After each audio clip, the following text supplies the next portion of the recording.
जय स्वामीनारायण। नमस्कार दोस्तों। आज पूज्य ज्ञान वत्सल स्वामी जी हमें बताएंगे कि जीवन में जब अपनों से ही हमें धोखा मिलता है तब उस धोखे से क्या सीखे और जीवन को कैसे हम नई ऊंचाई पर ले जाए। परिवार में हम साथ आए हैं तो नीति नियम सिद्धांत जो पारिवारिक जीवन के हैं, पारिवारिक जीवन के जो नीति नियम और सिद्धांत हैं, पारिवारिक जीवन में सभी को जो शिस्त का पालन करना है। मुझे कुछ बताया गया था, अभी मुझे याद आया कि आप हिंदी और गुजराती दोनों में बोलना। मैं हिंदी बोल रहा हूं, सभी को पता चल रहा है? हाँ या ना? हाँ, तो that's fine, then I will continue with Hindi. तो हिंदी में हम बात करेंगे सभी के स्वीकार के लिए। तो दूसरी बात यह है कि परिवार में सभी की जिम्मेदारी बनती है जो पारिवारिक शिस्त है, जो नीति नियम है, जो हमारे परिवार में जो संस्कार है, उसका जतन करना है। आप शादीशुदा हैं, आप एक पारिवारिक व्यक्ति हैं, तो आपको जो हमारे संप्रदाय में, सत्संग में और हमारे सनातन हिंदू धर्म के सत्शास्त्रों में जो एक पारिवारिक व्यक्ति के लिए जो नियम धर्म की बात कही है, धर्मयुक्त जीवन की बात की है, उसका पालन करना आवश्यक बनता है। तो ही परिवार में संप टिकेगा, वरना वो बिखर जाएगा।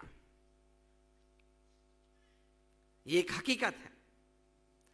आपको जान के आश्चर्य लगेगा कि पृथ्वी पे रोज 9,800 डिवोर्सेस होते हैं।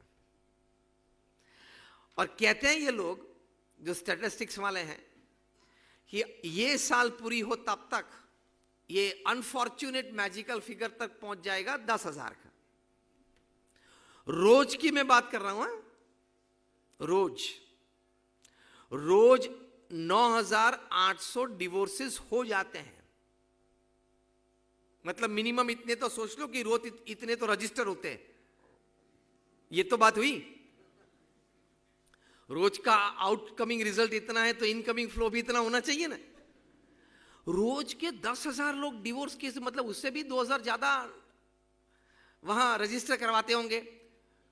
कोर्ट इंटरवेंशन की वजह से या बड़ों के इंटरवेंशन की वजह से कुछ सिले भी हो जाती होगी। रजिस्ट्रेशन के बाद भी तो केस वापस विड्रॉ कर लेते होंगे। तो समझ लो रोज के 10,000 डिवोर्स केसेस रजिस्टर होते हैं। किस प्रकार का जीवन हम जी रहे हैं? कोई जिम्मेदारी, कोई शिस्त, कोई नीति नियम, कोई पारिवारिक व्यक्ति की एक पीढ़ता, ये बहुत जरूरी है। तो ये नीति नियम और सिद्धांत की बातें हैं। ये क्यों हो रहे? अमेरिका में डिवोर्स लॉयर्स की एक कॉन्फ्रेंस चली, 3 दिन तक ये चली।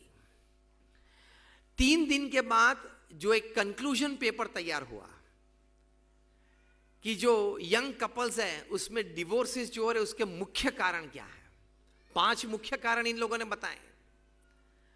5 मुख्य कारण में से एक कारण यह था जो स्पष्ट शब्दों में इन्होंने लिखा है।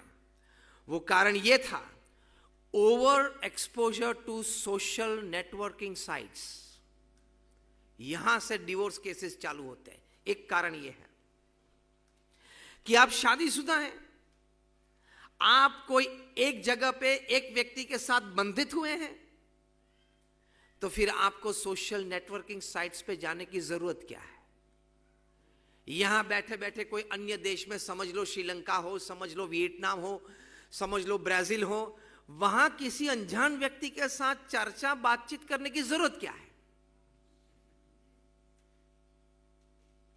बिजनेस की बातें आप करते हो किसी के साथ तो ठीक समझ लेते हैं, लेकिन सोशल चैटिंग कोई अनजान व्यक्ति से, आप जानते होंगे कि सोशल नेटवर्किंग साइट्स पे लोग आइडेंटिटी छिपा के कभी बात करते हैं।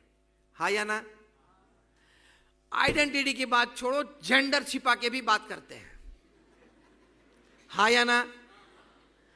तो आपको पता है कि शायद मैं जिसके साथ एक चैटिंग कर रहा हूं सोशल नेटवर्किंग साइट पे, वो शायद आइडेंटिटी छुपा सकता है या अपना जेंडर भी छिपा सकता है, और शायद जीवन में कभी मिलने वाले नहीं हो आप, उसके साथ आप ऑन स्क्रीन इतना टाइम व्यतीत करते हो, इसका नतीजा पता है, आपके जीवन साथी को आपके जीवन के प्रति, आपके वर्तन के प्रति, आपके अभिगम के प्रति शंकाएं खड़ी हो जाती है। यस और नो? अब जब शंकाएं खड़ी हो जाती हैं, वहां से तिवाड़ शुरू हो जाती है। तो एक शिस्त का पालन करना चाहिए, नीति नियम का पालन करना चाहिए। आपने किया है तो आप सुखी हैं, आप नहीं करते हो, नहीं कर पा रहे हो, तो बड़े गलत अंजाम की प्रतीक्षा में बैठना वो जरूर आपके जीवन में और पारिवारिक जीवन में आ सकता है। बहुत बड़े एक टेनिस प्लेयर थे, जॉन मैकेनरो। 80s में वे दुनिया के प्रथम रैंकिंग में, मतलब वर्ल्ड नंबर 1 थे 82, 83, 84 की साल में। करीबन 7-8 ग्रैंड स्लैम्स जीते होंगे। जो हम बोलते हैं ना 4 grand slams, Australian open, French open, Wimbledon open, US open, 4 बड़ी ग्रैंड स्लैम है। और एटीपी टूर्नामेंट्स भी बहुत सारी जीते। उन्होंने अपना जीवन चरित्र लिखा है, जॉन मैकेनरो ने अपना जीवन चरित्र लिखा है। उस जीवन चरित्र का नाम है you can not be serious. इस जीवन चरित्र में उन्होंने इकरार किया है कि मेरे जो डिवोर्सेस हुए, 2 हुए। उस पुस्तक में तो 2 की बात लिखी है। दोनों का कारण उन्होंने लिखा है, 3-4 शब्द प्रयोग किए। एक तो टेम्परामेंटल डिफरेंसेस। देखो, माय फैमिली हैप्पी फैमिली की हम चर्चा कर रहे हैं। पति पत्नी के रूप में आप साथ में आए हो तो टेम्परामेंटल डिफरेंसेस रह सकते हैं, हम समझ सकते हैं। दोनों पढ़े लिखे हैं, दोनों को अपने विचार हैं, भावना है, लेकिन कुछ कॉम्प्रोमाइज करने की आदत जरूर डालनी पड़ेगी। हाँ या ना? वो तो made for each other couple होते हैं, उसमें भी 60-40 का रेशियो होता है। 60% गुडी गुडी रहता है, 40% तो टॉलरेंस एक्सेप्टेंस पे ही चलता है। हाँ या ना? आगे की लाइन में 3-4 बैठे हो, 30-30 साल के अनुभवी हो, वो बात कर लो। 30-30 साल के आप अनुभवी हो, वो बात आप कर लो कि भाई वहां कॉम्प्रोमाइज से, टॉलरेंस से ही चलता है।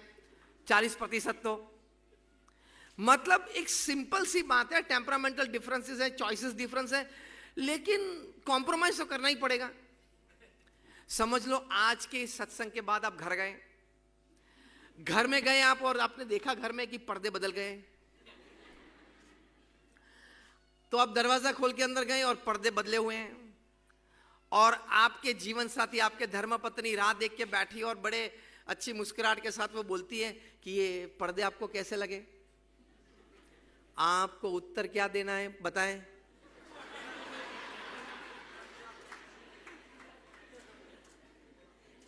आपको उत्तर क्या देने हैं? बहुत अच्छे। और मुझे शब्द चाहिए, बेहतरीन। और अच्छे शब्द बोल सकते हैं आप? अद्भुत। फिर भी हाँ, मेरी भी यही चॉइस थी, मैं भी यही लाने वाला था।